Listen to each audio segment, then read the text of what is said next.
Gandang araw! Ako si Mami Jess at sa video na ito, pag-uusapan natin kung ano ang pangalan, ano ang kahulugan nito at ang mga halimbawa. Simulan na natin!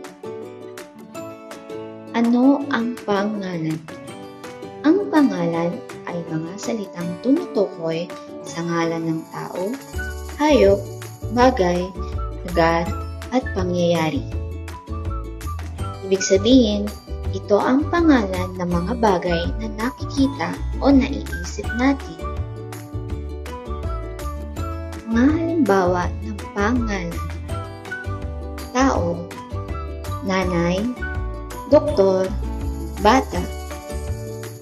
Hayop: zebra, palaka, manok. Bagay: lapis, upuan, sapatos. Lugar: simbahan, parke, palengke. Pangyayari: Pasko, kaarawan, kasal.